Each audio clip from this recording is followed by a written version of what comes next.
Hello student, halo alkanes की chemical properties हम पिछली वीडियो से पढ़ते आ रहे हैं। एक और केमिकल प्रॉपर्टी लेकर के आ रहे हैं, चलिए इसके बारे में बात करते हैं। Reaction with metal. मेटल में पहली रिएक्शन हम मैग्नीशियम से रिएक्शन करते हैं, Mg से रिएक्शन करते हैं। देखिए क्या रिएक्शन होती है। हमने कंपाउंड लिया CH3Br, सीधा एग्जाम्पल ले चले हेलो एल्केन्स। इस पर हमने Mg की रिएक्शन करी और प्रेजेंस होती है ड्राई ईथर, तो ड्राई ईथर की प्रेजेंस पे इसकी रिएक्शन करते हैं। तो Mg यहाँ पर आ गया, तो बना इसमें हमारे पास CH3MgBr। इसे कहते हैं हम ग्रिग्नार्ड रीजेंट। CH3MgBr को ग्रिग्नार्ड रीजेंट कहते हैं।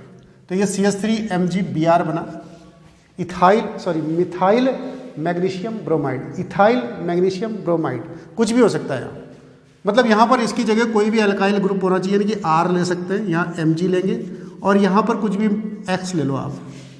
X की जगह क्या होगा? Chlorine, fluorine. X क्या होगा? कोई भी halogen, chlorine, fluorine, bromine, iodine, कुछ भी। और ये R क्या होगा? कोई भी अल्काइल ग्रुप होगा इसमें। CH3 हो सकता है, C2H5 हो सकता है, C6H5 बेंजीन ग्रुप हो सकता है, और कुछ भी हो सकता है। तो ये हमारे पास RMgX, इसे बोलते हैं ग्रिग्नार्ड रीजेंट। तो ये हमारे पास RMgX CH3MgX CH3MgBr बना, तो ये ग्रिग्नार्ड रीजेंट हो गया। तो ये आया हमारे पास जो बना ग्रिग्नार्ड्स रिएजेंट। तो ग्रिग्नार्ड रिएजेंट बना ये हमारे पास। अब यहां पर देखो इस कंपोनेंट, इस कंपाउंड की ये जो RMgBr बना या RMgX बना, इसकी क्या इंपोर्टेंस है? ये एक मेटल है Mg, और जानते हैं हम इस पर डबल पॉजिटिव चार्ज होता है। Mg 12 होता है, 12 होता है तो 2 8 2, या ये इसके आउटर मोस्ट में 2, तो इस पर +2 होता है चार्जेस। तो +2 चार्ज होने के देखो यहाँ पर क्या होगा, ये यहाँ पर Mg के ऊपर मेटल है, मेटल के ऊपर हमेशा क्या आता है? पॉजिटिव आता है। तो यहाँ पर इसके ऊपर पार्शियली पॉजिटिव आएगा और यहाँ पर इस कार्बन के ऊपर क्या आ जाएगा? Partially negative. ऑर्गेनिक केमिस्ट्री के अंदर यही एकमात्र ऐसा कंपाउंड हम अभी तक पढ़ रहे हैं। अभी तक हमने कहीं पर भी ऐसा नहीं पढ़ा जहाँ पर कार्बन के ऊपर ऐसे नेगेटिव चार्ज आया। यहाँ पर कार्बन के ऊपर नेगेटिव चार्ज आ रहा और कहीं पर भी कार्बन के ऊपर नेगेटिव चार्ज नहीं आ रहा था हमारे पास। यहाँ पर माइनस होगा, तो इधर वाला जो बॉन्ड है देखिए आयनिक बॉन्ड बनेगा, और इधर वाला जो बॉन्ड बनेगा एक कोवलेंट बॉन्ड बनेगा। ये जो आयनिक बॉन्ड है हम जानते हैं कि स्ट्रांग बॉन्ड होते हैं, जल्दी से टूटते नहीं है, और ये हमारे पास कोवलेंट बॉन्ड है। तो कोवलेंट बॉन्ड होने के कारण ये बॉन्ड यहाँ से ब्रेक होता है आराम से, और ये जो CH3 है ये यहाँ से रिएक्शन करने के लिए जाता है।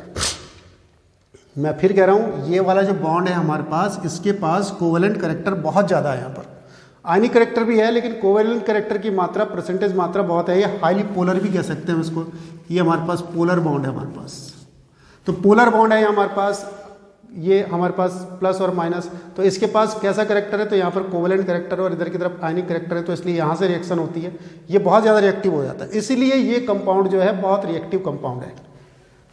तो जब भी हम Mg से रिएक्शन करते हैं तो RMgX बनता है, ग्रिग्नार्ड रीजेंट बनता है। ग्रिग्नार्ड रीजेंट का स्ट्रक्चर हम इस प्रकार से हमने दिखा दिया। बहुत ही हाईली रिएक्टिव कंपाउंड है, इतना ज़्यादा रिएक्टिव कंपाउंड है ग्रिग्नार्ड रिएक्शन रीजेंट की वाटर से भी डायरेक्ट रिएक्शन कर जाता है, कोई दिक्कत की बात उसको होती नहीं।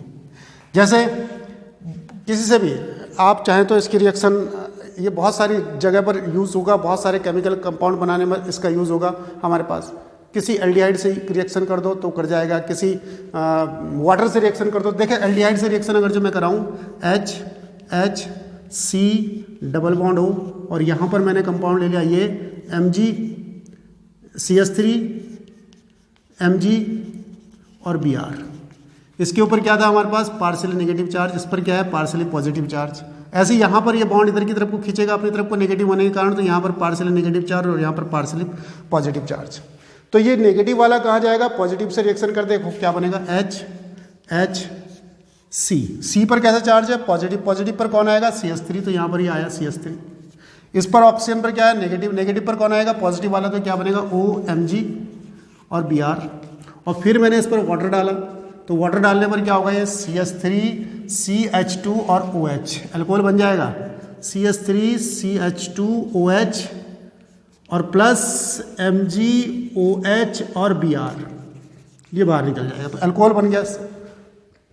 तो वाटर से मैं इसकी रिएक्शन कराऊं तो वाटर से भी रिएक्शन हो जाएगी, कार्बन डाइऑक्साइड से भी रिएक्शन हो जाएगी, एल्डिहाइड से भी हो जाएगी, कीटोन से भी हो जाएगी, सबसे बहुत अच्छी तरह से रिएक्शन कर जाता है। बहुत ही रिएक्टिव कंपाउंड है, तो इसको आप ध्यान कर लें। मैं ज़्यादा इसके बारे में आप बात नहीं कर रहा हूँ, ये हमारे पास ग्रिग्नार्ड रीजेंट हो गया। तो Mg से रिएक्शन करने पर ये बनता है हमारे पास गिगनार्ड रिएक्शन। डाई ईथर लिखना जरूरी है क्योंकि ड्राई ईथर इसको सॉल्वेट करता है, घोलने का काम करता है, लिक्विड में फॉर्म में इसको लाने का काम करता है। तो ड्राई ईथर लेना जरूरी है, इसको सॉल्वेट करता है, घोल लेता है। दूसरा रिएक्शन इसी के अंदर मेटल से रिएक्शन। तो दूसरी मेटल है हमारे पास, इसमें हम रिएक्शन कर रहे हैं हम सोडियम मेटल से रिएक्शन, सोडियम से रिएक्शन। तो सोडियम मेटल से रिएक्शन करते हैं हम इसमें विद सोडियम से रिएक्शन। तो देखिए सोडियम से कैसे रिएक्शन होनी है हमारी, CH3 और Br, और यहाँ पर भी ले लिया हमने CH3 और Br, और दो सोडियम के मेटल, दो सोडियम के हमारे पास यहाँ पर एटम ले लिया हमने। तो क्या निकल गया हमारे पास यहाँ पर 2NaBr, और ये क्या बन गया C2H6 प्लस 2NaBr। इस रिएक्शन को आप सभी लोग जानते हैं, वेरी इंपॉर्टेंट रिएक्शन है। इस रिएक्शन को कहते हैं हम वुड्स रिएक्शन। यहाँ पर भी ड्राई ईथर आप लिख दें इसमें भी। तो ये हमारे पास कौन सी रिएक्शन होती है, इसे कहते हैं हम, ये हमारे पास वुड्स रिएक्शन आती है हमारे पास, वुड्स रिएक्शन। ये पढ़ी हुई वेरी इंपॉर्टेंट रिएक्शन है, वेरी वेरी इंपॉर्टेंट रिएक्शन है। एसेंट ऑफ चेन भी, इससे जो एसेंट ऑफ चेन मतलब कार्बन का नंबर बढ़ता है। एक कार्बन है, एक कार्बन से ये कहाँ चलेंगे, दो कार्बन पे, तो इसको एसेंट ऑफ चेन, कहीं पर कार्बन का नंबर बढ़ाना हो तो इसका यूज कर सकते हैं हम। तो एसेंट ऑफ चेन भी होती है इसमें, एसेंट ऑफ कार्बन चेन। तो कार्बन चेन की संख्या में इससे बढ़ती भी है हमारे पास। तो सोडियम से रिएक्शन करने पर ये रिएक्शन होगी हमारे पास। यहाँ पर चाहें आप तो C2H5 भी ले लें। C2H5 लेने पर क्या होगा, थोड़ा सा मैं इसके बारे में हल्की सी बात कर लेता हूँ, ज़्यादा बहुत लंबा वीडियो हम इसमें बनाएंगे नहीं। तो CH3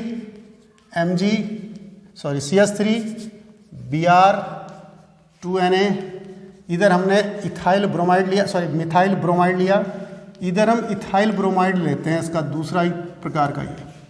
तो क्या बनेगा इसमें, तो बनेगा इसमें ये बन जाएगा 2NaBr और C3H8, प्रोपेन बना, normal propane plus 2NaBr। Ascent of chain, carbon का नंबर 1 था, यहाँ 2 था तो 3 हो गया वहाँ पर एसेंट ऑफ चेन। लेकिन इस रिएक्शन में एक प्रॉब्लम होती है कि इसमें ये तो बनता ही है, लेकिन अगर इस बर्तन के अंदर हमने ये भरा CH3Br भी भर रखा है, इसके अंदर CH3Br लिया होगा, सोडियम लिया होगा, और इसके अंदर हमने क्या लिया हुआ, C2H5Br लिया हुआ। अब प्रॉब्लम देखिए क्या है, प्रॉब्लम यह है कि इसके बहुत सारे मॉलिक्यूल हैं, तो इसके दो मॉलिक्यूल भी आपस में रिएक्शन कर जाएंगे। तो इसके अंदर इसके ये भी तो रिएक्शन पॉसिबल है इसके अंदर, यही थोड़ी है कि इसके एक इसका मॉलिक्यूल लिया हमने, तो ये भी तो रिएक्शन पॉसिबल है इसके अंदर, इसी के दो मॉलिक्यूल आपस में रिएक्शन कर जाएं। तो इसी के दो मॉलिक्यूल आपस में रिएक्शन कर जाएंगे तो क्या आएगा हमारे पास है C2H6 प्लस 2NaBr। ऐसी इसके अंदर पॉसिबिलिटी क्या है कि इसी के दो मॉलिक्यूल आपस में रिएक्शन कर जाएं। ये तो इसके और इसके तो रिएक्शन हो गई, इसके दो मॉलिक्यूल भी रिएक्शन कर सकते हैं इसके, क्योंकि इसमें तो हजारों मॉलिक्यूल, लाखों मॉलिक्यूल पड़े होंगे। तो यदि इसके दो मॉलिक्यूल आपस में रिएक्शन कर जाएं, इसी के दो मॉलिक्यूल, तो C2H5Br plus 2Na plus Br और C2H5 ड्राई ईथर अपने आप लिखते रहेंगे, तो क्या बन जाएगा 2NaBr बाहर, C4H10 butane, C4H10 plus 2NaBr। तो मिक्सचर बन जाएगा। एक हमने अगर जो इसको बनाना था ये नहीं बन पाएगा इससे, तो मिक्सचर बन जाएगा इसमें। ये प्रॉब्लम है इस रिएक्शन के अंदर, इसलिए हम सेम वाले को यूज़ करके तो इसको बना लेंगे, दोनों तरफ जो सेम मॉलिक्यूल हो तो ठीक है, हमारे पास अच्छी रिएक्शन है। पर ये अलग अलग टाइप के एल्काइल हैलाइड लेकर के इस रिएक्शन करेंगे तो बहुत अच्छी रिएक्शन होगी नहीं। तो वुड्स रिएक्शन क्लियर हो गई।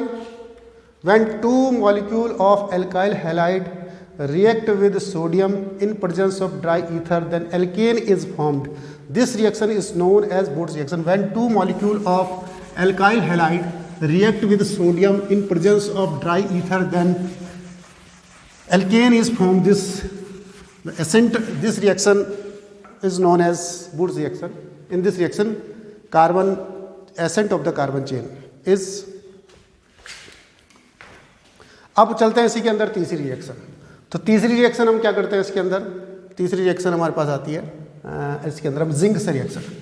तो reaction with zinc,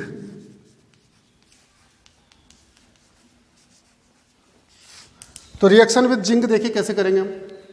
CH3Br CH3Br plus zinc, तो ड्राई ईथर की प्रेजेंस में वैसे ZnBr2 निकल जाएगा, C2H6 प्लस ZnBr2। उसी की तरह से रिएक्शन है, वुड्स की तरह से। तो इसको कहते हैं हम फ्रैंकलैंड रिएक्शन, फ्रैंकलैंड रिएक्शन। तो ये मेटल पर रिएक्शन करने से अलग अलग प्रकार की रिएक्शन हुई। तो आज की वीडियो में इतना ही। थैंक यू, धन्यवाद।